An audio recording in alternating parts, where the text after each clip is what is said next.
আজকে আমি বলবো যে ক্রিয়েশন অফ মৌয়ের সঙ্গে দেবীর কি নিয়ে ঝামেলা, সেইটা আমি বলবো। তোমরা অনেকেই হয়তো ভাববে যে তাহলে কি তোমার সঙ্গেও যোগাযোগ আছে, এই বড় বড় যারা ক্রিয়েটার তাদের সঙ্গে তোমারও যোগাযোগ আছে, তোমাকেও কি তারা আলাদাভাবে বলেছে, তুমিও কি তাদের খুব কাছের লোক? না ভাই না, আমি কারো কাছের লোক, আমি মানে এইসব ইউটিউবার যারা আছে তাদের আমি কাছের লোক হতে চাই না, কেননা আমি আমার বাড়ির লোকের কাছের লোক আর বাড়ির লোক আমার কাছের লোক। আমার কোনো এদের কাছের লোক হওয়ার কখনো কোনো দরকার হয়নি, আর আশা করি এখনো হবে না, ভবিষ্যতেও হবে না। তো আমি যেটা জানি সেটা হচ্ছে ইউটিউব অনেক বছর ধরে দেখছি, যখন আমার চ্যানেল ছিল না তখনও দেখেছি, তারপরে এখনো দেখছি। আমি ক্রিয়েটারের থেকে মানে ইউটিউব করার থেকে বেশি আমি হচ্ছে ভিউয়ার। তো সেই হিসেবে ইউটিউবটাকে, বিশেষ করে এই জোনটাকে বলতে পারো বইয়ের মতন মুখস্থ করে ফেলেছি। তার ফলে কিছু কিছু বিষয় তো আমি জানি, তার ফলেই আমি জানি।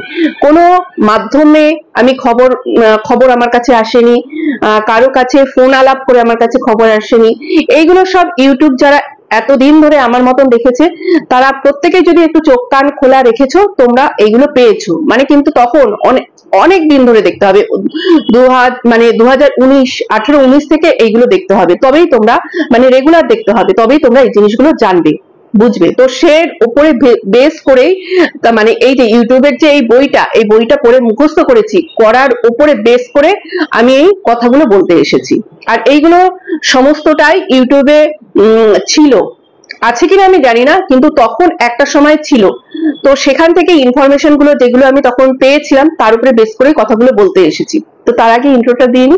নমস্কার বন্ধুরা, কেমন আছো সবাই? আশা করি সবাই ভালো আছো, আর আমিও ভালো আছি। তো যাদের যাদের এই কথাটা শুনে মনে হয়েছে যে মৌয়ের সঙ্গে কি নিয়ে গন্ডগোল, মন্দিরাও ওখানে বললো যে মৌয়ের সঙ্গে একটা ব্যাপারে গন্ডগোল, মৌকে দেবী একদমই সহ্য করতে পারে না। তবে সবার আগে বলবো যে মন্দিরা অন্নপূর্ণা দেবী বলো না, কেননা সত্যি কথা বলতে কি কিছুদিন আগেই মা অন্নপূর্ণার পুজো হয়ে গেল। আমরা যে সকালে ঘুম থেকে উঠে যে আমরা আমাদের মুখে অন্ন পাচ্ছি এবং ঘুমোতে যাওয়ার আগেও অন্ন পাচ্ছি, তো সেটা কিন্তু সম্পূর্ণ মা অন্নপূর্ণার দয়াতেই, কোনো মানে আল ফাল কারো দয়াতে না। তো তুমি যদি কাউকে থ্যাংক ইউ জানাও, কাউকে ধন্যবাদ জানাও, সেটা ওই যে মা অন্নপূর্ণা, আমাদের মা অন্নপূর্ণা, স্বয়ং মা অন্নপূর্ণা যে আমাদের প্রত্যেকের পেটের ভাত জোগাড় করছে, কাউকে পেট খালি রেখে ঘুমাতে হচ্ছে না, এটাই চাইবো মায়ের কাছে, আর মা সেটাই করেন। তো তাকে তুমি থ্যাংক ইউ জানাবে, নাকি কোনো অহংকারী কোনো মহিলাকে তুমি থ্যাংক ইউ জানাবে, এটা একদম না। তো যাই হোক, আমি হ্যাঁ, যখন মন্দিরা এটা বললো যে মৌয়ের সঙ্গে এই দেবীর কিছু গন্ডগোল, 16 ভুজা দেবীর কিছু গন্ডগোল, 16 ভুজা দেবী এই মৌকে কিছুতেই পছন্দ করে না। এবার অনেকেরই সেটা নিয়ে একটা প্রশ্ন জেগেছে, অনেকে হয়তো নতুন ভিউয়ার্স যারা আছে তারা এই বিষয়টা জানেই না, তারা মনে করছে কেন, কি কারণে 16 ভুজা দেবী মৌকে পছন্দ করে না, কি কারণে। তো বলতে গেলে এটা অনেক পুরনো, যখন তখন থেকেই বলতে হবে ব্যাপারটা কিভাবে আসলো। তো আমি যখন আমার এই চ্যানেলটা আমি করিনি, তখন আমি ইউটিউব আমি দেখতাম, আমার অন্য যে আইডি আছে, আমার অন্য আইডি যেটা আমার নামের আইডি, সেটা দিয়ে আমি ইউটিউব দেখতাম। তখন আমি ইউটিউব যে দেখতাম, আমার বাংলাদেশের কিছু চ্যানেল ভীষণ ভালো লাগতো এবং এখনো লাগে, আমি যখন সময় পাই আমি সেইগুলো দেখি। এখানকার কিছু চ্যানেল আমার ভীষণ ভালো লাগে, আমি সেইগুলো তখন দেখতাম। বাংলাদেশের চ্যানেলগুলো যখন আমি দেখতাম, সেখানে ছিল অনন্যা আর্টিস্টি বলে চ্যানেল, ও এখন খুব কম ভিডিও দেয়। প্রথমে তো ওদের ভিডিও দেখতাম আমি, কি বলে, মেকআপের ভিডিও গুলো দেখতাম, ওরা সাধারণত মেকআপই করতো। তারপরে ওরা তার মধ্যে ব্লগও দিয়েছে। তারপরে অনন্যা ভীষণ সুন্দর গল্প বলে, 12 প্যাচালি বলে গল্প শুরু করলো, মাঝে মধ্যে গল্পগুলো দিত, মানে বিদেশের যেই স্টোরি গুলো, মানে ক্রাইম যেগুলো, কি বলবো, সেই থ্রিলার গল্পগুলো সত্যি ঘটনার উপরে, সেইগুলোকে ও সুন্দর করে ওর মতন করে বলতো। অত বড় বড় ভিডিও গুলো দেখতে কিন্তু একটুখানিও স্কিপ করতাম না, আর তখন মনে হয় স্কিপ করার কোনো অপশনও ছিল না, ভীষণ ভালো লাগতো। তারপরে ওর যে মেকআপ সেটা দেখতাম, বিশেষত মেকআপ থেকেই ওদের চ্যানেলগুলো দেখা আরম্ভ করলাম। তারপরে শেহনাজ শিমুল তখন মেকআপের ভিডিও প্রচুর দিত, সেটা দেখলাম। তারপরে শেহনাজ শিমুল সেই চ্যানেলের মধ্যেই তার ব্লগিংটা আরম্ভ করলো, আর সে ন্যাচারাল ব্লগিং, ওর মানে বিদেশে আমার ব্লগিং দেখা, আমার শেহনাজ শিমুলের ভিডিও দেখেই আমার বিদেশি যে ব্লগিং সেটা আমার দেখা, তো সেটাও ভালো লাগলো। এই যে আমি যে রান্নায় গোল গোল করে টমেটো কেটে দিই, যেটা খুব তাড়াতাড়ি গলে যায় রান্নায় দিলে, আগে চৌকো চৌকো করে কেটে দিতাম, আমি এটা শিখেছি শেহনাজ শিমুলের ব্লগ দেখে। শেহনাজ শিমুলকে আমি দেখেছি যে স্লাইস করে কেটে, মানে যেটা স্যালাডে আমরা খাই সেই রকম করে কেটে যদি আমরা টমেটোটা রান্নায় দিই, খুব তাড়াতাড়ি টমেটোটা গলে যায়, এটা আমি ওর কাছ থেকে শিখেছি। ওকে আমি দেখেছি লেবুর খোসা সমেত লেবু খেতে। আমি ভেবেছি কি করে এত টক জিনিসটা এইভাবে পুরো কামড়ে কামড়ে খায়, ভীষণ ভালো লাগে। তারপরে সিমার গালের চ্যানেল দেখেছি, ও এই মেকআপ চ্যানেল, ভীষণ ন্যাচারাল। এরা এদের কথা শুনতে এত ভালো লাগবে, এত আন্তরিক, কি বলবো, তখনই এদের ভিউজ প্রচুর ভিউজ, কল্পনা করা যাবে না। তারপরে এইগুলো যখন দেখতাম, তখন দেখতে দেখতে এই যে আনহ্যাপির ভিডিও আসতে আরম্ভ করলো। আনহ্যাপির একটা যে বাদরে আলু খায় সেই ভিডিওটা আসলো, ওই ভিডিওটা দেখতে দেখতে ওর ভিডিওটা দেখা আরম্ভ করলাম। তার আগে অনুপমাদির ভিডিও আসলো, আনহ্যাপির আগে কিন্তু অনুপমাদির ভিডিও এসেছে। অনুপমাদির ভিডিও দেখতে দেখতে অনুপমাদির ফ্যান হয়ে গেলাম, কেননা তখন আবার এই যে সন্দীপের দিদি, যে সত্যিকারের সন্দীপের যে বায়োলজিক্যাল দিদি, রক্তের সম্পর্কের দিদি, সেটা পাতানো দিদির কথা আমি বলছি না। পাতানো দিদি তখন কোথাও নেই, আশেপাশে কোথাও নেই। যাই হোক, তো সেই দিদির ব্লগ গুলো আসতে আরম্ভ করলো, কেননা তখন চ্যানেল তো খুব কম ছিল, যেই রিলেটেড তখন ভিডিওগুলো দেখবো ওই রিলেটেড ভিডিও কিন্তু সামনে পাঠানো আরম্ভ করতে লাগলো। তো সেই ভিডিও কয়েকটা দেখতাম, তবে তার পাতানো দিদির, মানে তার দিদির ভিডিও আমার খুব একটা ভালো লাগতো না, কেননা তার মধ্যে প্রথম থেকেই একটা কি বলবো, একটা উদ্ধত, একটা এইরকম একটা ব্যাপার ছিল তার কথাবার্তায়, সেই জিনিসটা ফুটে উঠতো, তার যে অহংকার সেই জিনিসটা ফুটে উঠতো। তো অহংকারী মানুষদের আমার কোনোদিনও ভালো লাগতো না, যাদের মধ্যে কোনো আন্তরিকতা নেই তাদের আমার কোনোদিনও ভালো লাগেনি। তারপরে হচ্ছে অনুপমাদের ভিডিও আসতে আরম্ভ করলো, অনুপমাদের ভিডিও দেখতে আরম্ভ করলাম। আর অনুপমাদের ভিডিও দেখে আমি ভাবলাম যে এই মানুষটা একা ছোট্ট একটা ঘরের মধ্যে এত সুন্দর করে যদি ব্লগ দিতে পারে, তাহলে আমি পারবো না কেন। তখন থেকে আমি ভাবতে আরম্ভ করলাম যে আমি ভিডিও দেব। তো সেই মানুষটাকে নিয়েও একটা টাইমে ভীষণ বিশ্রী ভাবে কন্ট্রোভার্সি হয়েছে, বিনা কারণে আননেসেসারি কন্ট্রোভার্সি হয়েছে। এত খাটুনতে মানুষটা, এখনো সেই মানুষটা কেটে যাচ্ছে, এত সুন্দর করে ব্লগ পরিবেশন করে, কিন্তু তার ভিউজ নেই। যাই হোক, কি আর করা যাবে, নোংরামো তো আর আনতে পারছে না, যে কেচ্ছা কেলেঙ্কারি সেগুলো তো আর আনতে পারছে না, তাহলেই ভিউজ হবে, এখনকার যা অবস্থা। তারপরে তখন পিউ বলে একটি মেয়ে, সে বসিরহাটে থাকে, তার ব্লগ আসলো। এরা কিন্তু সমসাময়িক, তো সেও নতুন বাড়ি করেছে, বাড়ি করার পরেই সে ব্লগটা দেওয়া স্টার্ট করেছে, নতুন বাড়ি, নতুন বিয়ে, ভীষণ মিষ্টি একটা মেয়ে। তার ব্লগ দেখতে আরম্ভ করলাম। তার রেগুলার এদের হচ্ছে আমি রেগুলার ভিউয়ার ছিলাম। এই করতে করতে এবার হলো লকডাউন, 2020-তে। তখন আমি আর আমার ভাইয়ের বউ ঠিক করলাম আমরা একটা চ্যানেল খুলবো। তো আমি যথারীতি রান্নার চ্যানেল, মুখ দেখাবো, যে তখন এটা ভাবতেই পারিনি যে মুখ দেখাবো, দেখে ভিডিও করব, কেননা আমি বাংলাদেশের যে ব্লগার তাদের দেখে আমি মানে আমার এতটা ভালো লেগেছিল, তারা মুখ না দেখিয়েও সুন্দর যে কাজটা তারা দেখিয়ে পেছনে ব্যাকগ্রাউন্ড দিয়ে যেই ভিডিওগুলো করে, ভীষণ ভালো লাগে। আর আমি তো রান্নার ভিডিও করব বলে ঠিক করেছিলাম, তখন তো মুখ দেখানোর কোনো প্রশ্নই আসে না। কিন্তু এখন দেখো কত কিছু করতে হচ্ছে। যাই হোক, তারপরে হচ্ছে আমার ভাইয়ের বউ একটা চ্যানেল খুললো। সে ভীষণ ভালো ব্লগিং করতো, যদিও দুঃখের বিষয় ওর চ্যানেলটা নেই, ও নিজেই ডিলিট করে দিয়েছে। এত ভালো ব্লগিং করতো, ওর চ্যানেলটা যদি আজকে থাকতো অনেক ও উন্নতি করতে পারতো। তো তার আগেই হচ্ছে আমাদের আগেই হচ্ছে এই যে এই মন্দিরা, মৌ, প্রিয়া, এরা চ্যানেল খুলে নিয়েছে। এরা চ্যানেল খুলেছে তার কারণ হচ্ছে এই যে টিকটকটা ব্যান করে দিয়েছে, টিকটকটা ব্যান করে দিয়েছে। আর এরা হচ্ছে সব টিকটকে মুখ তাদের পরিচিত হয়েই তারা ছিল। তো মুখ যেহেতু পরিচিতি ওখানে পেয়েই ছিল, তারপরে তারা আসলো হচ্ছে ইউটিউবে। ইউটিউবে আসার পরে এদের অতটা স্ট্রাগল করতে হয়নি, কেননা তারা অলরেডি হচ্ছে সবার কাছে এরা পরিচিতি পেয়েছিল, তার জন্য এরা এতটা আমাদের মতন স্ট্রাগল করতে হয়নি। আমরা যেমন এখনো স্ট্রাগল করে যাচ্ছি।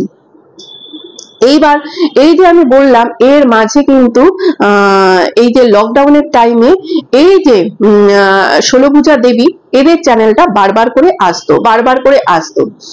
তো যেহেতু ব্লগটা দেখতাম, সেহেতু আর এদের চ্যানেল তখন ভাইরাল হয়েছে, অলরেডি হয়েছে, এদের চ্যানেল খুব আসতো। আমার কিন্তু অতটা ইন্টারেস্ট লাগতো না, তবুও মাঝে মধ্যে খুলে ঠুলে দেখেছি ওই যে ঝিঙে ঝুলছে, লাউ পাতা ছিঁড়ছে, ঝিঙে কত বড় হয়েছে গেটের সামনে। তারপরে হচ্ছে শাশুড়ির জন্য আলু কেটে রাখছে, বাচ্চাকে নিয়ে সন্ধ্যেবেলা দোকানে গেছে, দোকান থেকে কি কিনে দিয়েছে, এই সমস্ত কিন্তু দেখেছি। হ্যাঁ, রান্নাঘর থেকে জল পড়ছে, তারপরে একটা কিভাবে ফোনটাকে রেখে রান্না করছে, কিভাবে ক্যামেরা করছে, এইগুলো দেখেছি। তখন তো বুঝতে পারিনি যে এটা লোক ঠাকানোর ব্যবসা হচ্ছে, যে ওই বাড়িটা কেন ওই জল পড়া বাড়িতে থাকছি, যেখান থেকে জল পড়ছে কেন সেই বাড়িতে থাকছি। এখন তো বুঝতে পারছি ওদের আরেকটা ঘর হচ্ছিল, ওখানে টেম্পোরারি ওই ঘরটা করে থাকা হয়েছিল। এখনো কিন্তু সেই কথাটা বলে ও সিম্পাথি নিয়ে যাচ্ছে। সেদিনকের ভিডিওতেও কিন্তু বলেছে যে রান্নাঘরে জল পড়ছে, সেইভাবে আমি রান্না করেছি, এমন অবস্থাতেও আমি ছিলাম। এখনো কিন্তু সিম্পাথি নিয়ে যাচ্ছে, কিন্তু ওগুলো সবই ছিল লোককে মানে পট্টি পরানোর গল্প। যাই হোক, এরকম আসতো। এইবার আস্তে আস্তে একটা টাইমে তখন আমি চ্যানেল খুলে ফেলেছি। তখন আমি বংমামি ইপসিতার চ্যানেল আমার চোখের সামনে খুব আসতো। বললাম যে যেহেতু ব্লগিং চ্যানেল গুলো খুব দেখতাম, তখন ইপসিতার চ্যানেল খুব আসতো। তো একটা থাম্বনেল ছিল, সেই থাম্বনেলটা বারে বারে আসতো। আমি খুব একটা মানে আমি অনেকবার ইগনোর করে দিয়েছি, আমি দেখবো না, কিন্তু বারবার যখন আসছে তখন সেই ভিডিও খুলে আমি দেখলাম। তখন দেখলাম যে ও একটা বিষয় নিয়ে সমালোচনা করেছে। তখন সত্যি কথা বলতে ওইটা দেখে মানে মুগ্ধ হয়ে গেছিলাম। ওর এত সুন্দর সমালোচনা দেখে মুগ্ধ হয়ে গেছিলাম। তারপরে ওর যে ব্লগিং গুলো, সেই ব্লগিং গুলো দেখতে ভীষণ ভালো লাগতো, এবং আমি তখন অনেকবার ওকে কমেন্ট করেছি, তুমি যেই রকম ব্লগিং করো, অনেক বড় বড় যারা আছে তারাও এত সুন্দর ব্লগিং করতে পারে না। এইবার তার মধ্যে কি হলো, কোন ভিডিওটা আমি দেখেছিলাম বলছি এবার। এই যে ষোলভুজা দেবী সঙ্গে তখন অলরেডি বিদেশি কারো একটা গন্ডগোল চলছে, কেননা বিদেশি কেউ তাকে কোনো গিফট দিয়েছিল। আমি তখন নামটা শুনেছি, আমি বলছি না, মানে কোনো সামথিং মিসেস ড্যাশ বলে কেউ একটার সঙ্গে ওদের কোনো গন্ডগোল হয়েছিল। এগুলো কিন্তু আছে, আমি বললেও বলতে পারি, কেননা এইগুলো অলরেডি মার্কেটে আছে।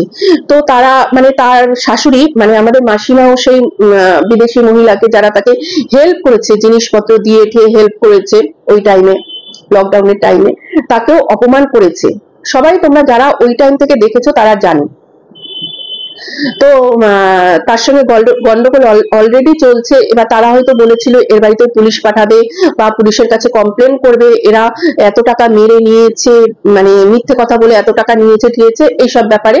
তো তখন মানে এই ষোলভুজা দেবী একটা ভিডিও করেছিল যে পুলিশ মামা এসেছে, পুলিশ মামা আসলো, সকালবেলা ঘুম থেকে উঠেই দেখলাম পুলিশ মামা আসলো। এই টাইটেলটা দেখে আমার মাথা প্রচন্ড পরিমাণে গরম হয়ে গেছিল। যদি আমি এই রকম ভিডিও তখন করতাম তাহলে যে কি পরিমাণে কাঁচার মতন কাচতাম, কাপড় কাচার মতন কাচতাম। সেই এক দুজে কে লিয়ে সিনেমাটা, না কি সিনেমাটা, হ্যাঁ এক দুজে কে লিয়েই তো সিনেমাটা হয়েছিল, যেরকম সেই একটা পেটিকোট কাচতে কাচতে কাচতে কাচতে যেই ফালা ফালা করে দিয়েছিল, সেই রকম কাঁচা কাচতাম। যাই হোক, তখন তো আমি মুখ দেখেও ভিডিও করি না, তখন তো আমি রান্না করি। সেইটা নিয়ে ইপসিতা বংমাম্মি চ্যানেলে একটা সুন্দর সমালোচনা করেছিল। তখন গিয়ে আমি প্রথম বোধহয় কমেন্ট করি ইপসিতাকে যে হ্যাঁ তুমি ঠিকই বলেছো, এরা এইরকমটা কি করে করে। এই লকডাউনের সময়, এই কোভিডের সময়, যখন আমরা সবাই ঘরের ভেতরে আছি, কেউ কারো মানে ছোঁয়াটুকু লাগতেও ভয় পাচ্ছি, হ্যাঁ তখন দেখো যে এই যে পুলিশ যারা আছে তারাই কিন্তু ঘরের বাইরে বেরিয়ে কাজ করছে। পুলিশ বলো, ডাক্তার বলো, যারা ঝাড়ুদার বলো, তারা বাড়ির বাইরে বেরিয়ে তারা কিন্তু কাজ করছে। এই যে অনেক রকম অনেককে হেল্প করা, তখন এই যে চাল ডাল আলু এইসব কিন্তু তাদের মাধ্যমেই প্রত্যেক মানে যাদের দরকার ছিল, যারা মানে খাবারটুকুও জোগাড় করতে সক্ষম ছিল না, যারা দিন আনি দিন খায়, তাদেরকে হেল্প করছিল। তো প্রচুর পুলিশ কিন্তু তখন এই কোভিড হয়ে মারা গেছে। এমনকি আমার হাজবেন্ডেরও কোভিড হয়েছিল, মানে ভগবানের অশেষ কৃপা, মানে সুস্থ হয়েছে। কি বলবো, 5 দিনে তার 5 কেজি ওজন কমে গেছিল। সেই ওজন বাড়তে অনেক বছর সময় লেগে গেছে, অনেক বছর, মানে 3-4 বছর সময় লেগে গেছিল সেই ওজনটা বাড়তে। মানে সে যে কি আতঙ্কে ছিলাম তোমাদেরকে কি বলবো, বলে বোঝাতে পারবো না। বাড়িতে যখন আসতো মানে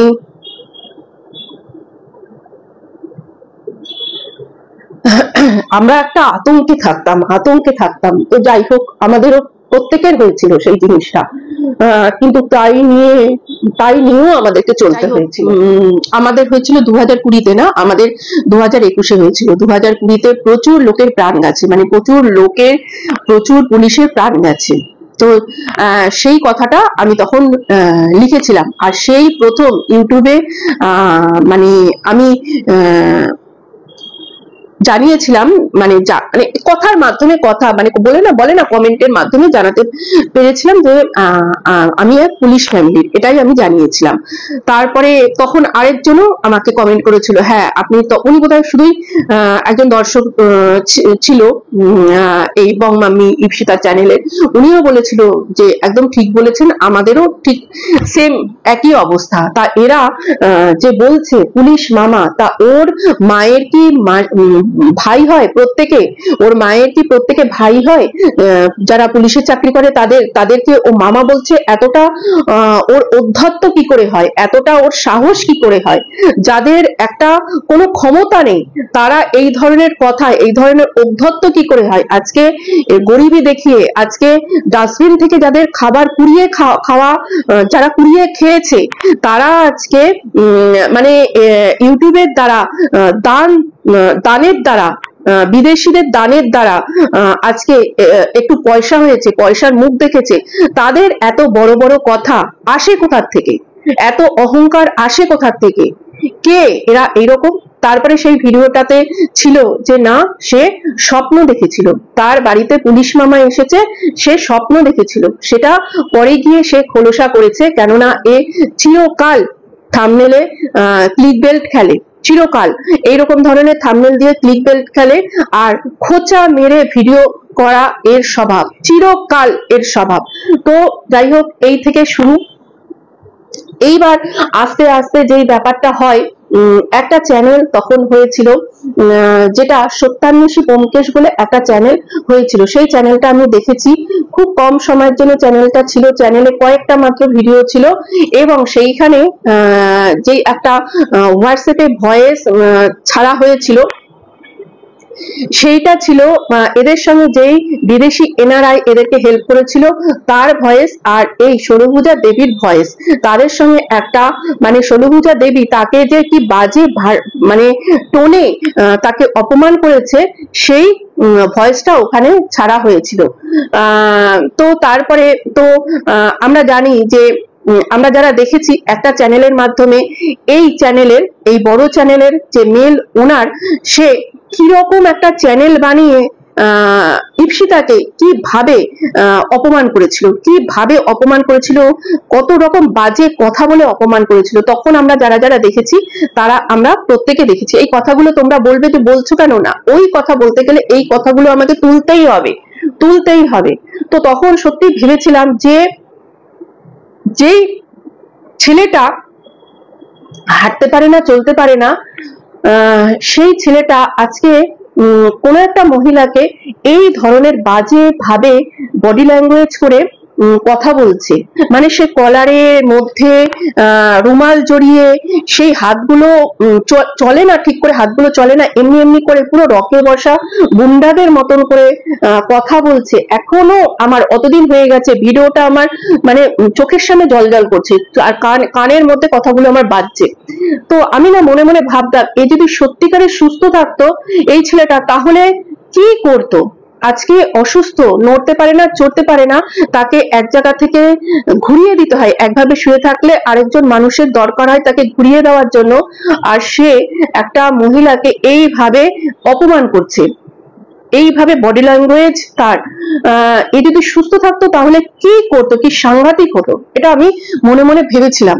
এই কথাটা আমি কাউকে বলিনি, আজকে আমি বললাম। এইবার মো এরা তখন তো উঠছে, আর ওই যে বিদেশি এনআরআই, তার সঙ্গে এর গন্ডগোলটা শুরু হয়ে গেছে, তাকে অনেক কথা টথা বলে দিয়েছে। এইবার এই বিদেশি এনআরআইরাও কম না, এরাও কিন্তু সব যারা এই যে নিডি যারা ব্লগার তাদেরকেই ধরতো। আমি জানি না এদের কি কি এরা মানে কি লাভ পেত, এরা কি লাভ পেত, এটা আমি আজ পর্যন্ত বুঝতে পারি না যে এই বিদেশি এনআরআইরাই নিডি ব্লগারদের ধরে তাদেরকে হেল্প করে তাদের লাভটা কি ছিল, আর তাদেরকে দিয়ে তারা কি করাতে চেয়েছিল, এইটা আমি আজ পর্যন্ত বুঝতে পারলাম না। তখন এই আমি আবারও বলছি, এদের ভিডিও আমি খুব একটা আমি দেখতাম না, কিন্তু আমার ভাইয়ের বউ যে ছিল, সে আবার মন্দিরার ভিডিও তার খুব পছন্দ ছিল, এখনো হয়তো আছে, অতটা মানে এই ব্যাপারে অতটা কথা হয় না, দেখে মনে হয় মাঝে মধ্যে বলে, তো কাজের চাপে দেখার সময় পায় না। তো তখন সেই যে এনআরআই তখন এই ইয়েকে মৌকে প্রচুর পরিমাণে হেল্প করতো, কেননা কমেন্টে এটা তখন এসেছিল কমেন্টে। এবার সেইটা নিয়ে হচ্ছে প্রচুর গিফট ফিফট এরকম হেল্প করতো, বা টাকা পয়সা দিয়েও হেল্প করেছে, সেটা আমি জানি না, কিন্তু গিফট ফিফট এটা জানি। হয়তো ওর পুরোনো ভিডিওতে গেলে তোমরা দেখতেও পাবে, অনেক পুরোনো ভিডিওতে গেলে তোমরা দেখতেও পারবে। তো আর এই যে আরেকটা কথা বলি, এই যে এনআরআইরা যার চ্যানেলে তখন থাকতো, আমি মানে তখনকার দর্শক, তো আমি ব্যাপারটা আমি লক্ষ্য করেছি, তাদের ভিউজ কিন্তু প্রচন্ড পরিমাণে হতো, তাদের চ্যানেল গ্রো করতো, তাদের ভিউজ হতো। আমি জানি না তারা কি টেকনোলজি অ্যাপ্লাই করতো যে তাদের চ্যানেল গ্রো হয়ে যেত, তাদের ভিউজও তখন প্রচুর পরিমাণে হতো। তারা যার যার চ্যানেলে তখন থেকেছে তাদের চ্যানেলে কিন্তু প্রচুর পরিমাণে গ্রো হয়েছে। তো যেহেতু তখন মৌ নিডি ছিল, মৌকে হেল্প করেছে, আর এ বাজে ব্যবহারটা করেছিল, মানে এই 16 ভুজা দেবী বাজে ব্যবহারটা এদের সঙ্গে করেছিল, এরা সরে গিয়ে তাকে হেল্প করেছে, মৌকে হেল্প করেছে। এই নিয়ে আমার মনে হয়, মানে মনে হয় এটা আমি এখানে বললাম, বুঝেছো? হ্যাঁ, এই যে 16 হাতি দেবীর সঙ্গে মৌয়ের সঙ্গে একটা গন্ডগোল, 16 হাতি দেবী হয়তো ভাবতে আরম্ভ করলো, আমি এখন পাচ্ছি না, আমি এখন গিফট পাচ্ছি না, আমাকে গিফট দেওয়া বন্ধ করেছে, আর তোকে দিচ্ছে, হ্যাঁ তোকে দিচ্ছে এত এত, তুই কি করে পেতে পারিস, যেখানে আমি দেবী, আমি তখন দেবী হয়ে উঠেছি, অলরেডি উঠেছি, চারিদিকে আমার জয় জয়কার, আর তুই একটা কোথাকারের গ্রামের একটা ছোট্ট ক্রিয়েটার, হ্যাঁ আমার তুলনায় তো তুই ছোট্ট, তুই গিফট পাবি, তুই বড়লোক হয়ে যাবি, বড়লোক হওয়ার দায়িত্ব একা আমার, বড় বড় মাটন খাবো আমি, বিরিয়ানি খাবো আমি, 300-400 টাকা প্যাকেটের বিরিয়ানি খাবো মাসে 3-4 বার আমি বাড়ি করব, আমি গয়না বানাবো, আমি ব্র্যান্ডেড জুতো পরবো, আমি ব্র্যান্ডেড শাড়ি পরবো, আমি করব। তুই কে কেন আমার ভাগেরটা তুই কেন নিবি? সে লোকের সঙ্গে খারাপ ব্যবহার করবে, যারা ওকে হেল্প করেছে, যারা ওকে দিয়েছে, তাদের সঙ্গে তাদের খারাপ ব্যবহার করবে, আর অন্য যদি কেউ সেই জিনিসটাই পায় তখন তার উপরে হয়ে যাবে সে হিংসা, তার উপরে হিংসা। এই মহিলা প্রচন্ড পরিমাণে হিংসুটে, এর এখন তো একটু চামড়া ঠামড়া লেগেছে, হাতগুলো দেখবে ওরে বাবা, বাহুগুলো দেখবে, মানে বাহুগুলো সাংঘাতিক বাহুতে পরিণত হয়েছে। হ্যাঁ, তখনকার রূপটা তোমরা যারা যারা দেখেছো ওই রূপের মধ্যেই ফুটে উঠেছে এ কতটা অহংকারী আর কতটা হিংসুটে একটা মহিলা, কতটা অহংকারী, কতটা হিংসুটে, কতটা জাদ্দেল একটা মহিলা। আর আজকে যেই যেই জিনিসগুলো করছে, আজকে তো সবার সামনে পরিষ্কার হয়ে গেছে যে পুরোটাই নাটক। কেননা ফেসবুকে গিয়ে তোমরা একটু শুধু চোখ বুলাও, একটু শুধু চোখ বুলাও ফেসবুকে শর্ট ভিডিও গুলোতে। এদের কিছুদিন আগের 8 সপ্তাহ আগেও এই যে যেই দুইজন আছে সখী, মানে ষোলভুজা আর তার সখী গোল্ডু, এদের মধ্যে মানে প্রচন্ড পরিমাণে পেয়ার, ভাবতে পারবে না এতটা পেয়ার। দুই বনে বনে এতটা প্রেম প্রীতি ভালোবাসা থাকে না এদের মধ্যে যতটা প্রেম প্রীতি ভালোবাসা আছে। জিন্স পরেছে, টপ পরেছে, পরে নিয়ে এরা ঘুরতে যাচ্ছে আর বলছে যে এ আমার মানে নিজের বোনের থেকেও বেশি। হয়তো কেউ কমেন্টে লিখেছে যে কেন তোমার বাড়িতে এসে পড়ে আছে বা পড়ে থাকে, এখানে সে কেন খায়, সেখানে সে ক্লারিফিকেশন দিচ্ছে আমার বোনের থেকেও বেশি, তোমরা কেন বলছো এ থাকে খায় তো তোমাদের কি, এরকম ধরনের কোন ক্লারিফিকেশন দিচ্ছে।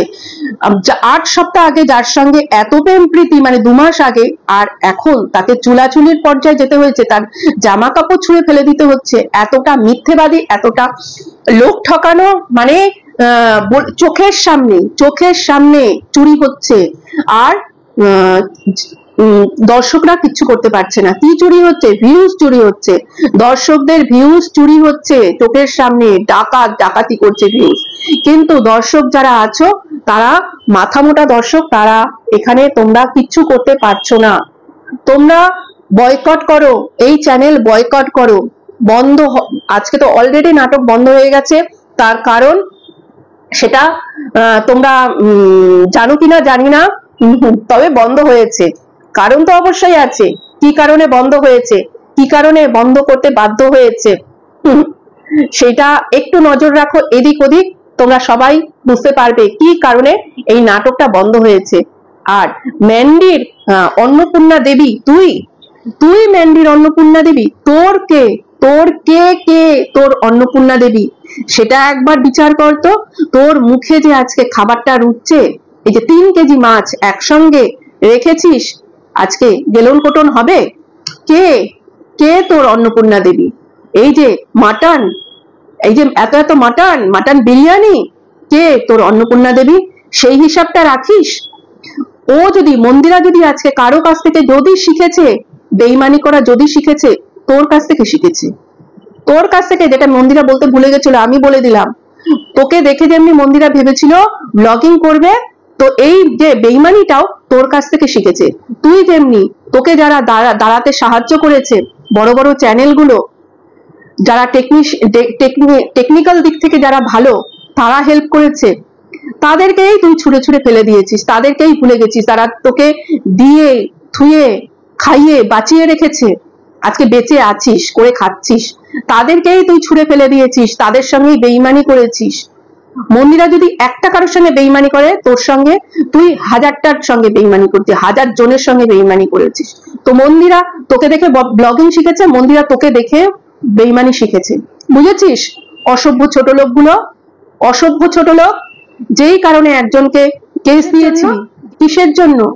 তোর বাচ্চার ভবিষ্যতে অসুবিধা হবে, স্কুলে অসুবিধা হচ্ছে, সবাই আজে বাজে কথা বলছে, তোর বাচ্চার ভবিষ্যৎ অন্ধকার। আজকে যেই জিনিসগুলো এতদিন ধরে করেছিস, কি হয়েছে? আজকে হঠাৎ করে বন্ধ করলি কেন ভিডিও? আজকে নর্মাল যেই বচন, সেই দিয়ে ভিডিও কেন শুরু করলি? নর্মাল বচন দিয়ে ভিডিও কেন শুরু করলি? তোর যবনিকা পতন কেন হলো? দর্শকদের বলিস তো কি কারণে তোর যবনিকা পতন হলো? এই দিক ওই দিক চোখ রাখলে, কান পাতলে সবই শোনা যায়, সবই শুনতে পাই।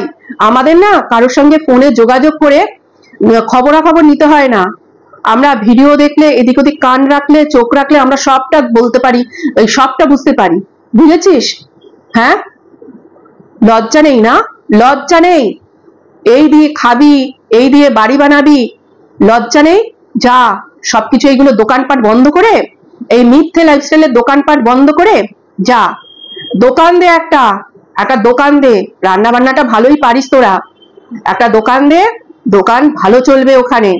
আর না হলে কারো বাড়িতে সত্যিই রান্নার কাজে ঢোক, ভালো মাইনে পাবি, অন্তত খেয়ে পড়ে বাঁচতে পারবি। যাকে দেখিয়ে, যে শোপিস দেখিয়ে এত দূর আসলি, সেটার তো ওষুধ কিছুরই দরকার হয় না, কিছুরই দরকার হয় না। মাঝে মধ্যে বিরিয়ানিটা খাইয়ে দিবি, তাহলেই হবে। যা, অসভ্য ছোট লোকগুলো কোথাকারের। টাটা বন্ধুরা, ভালো থেকো।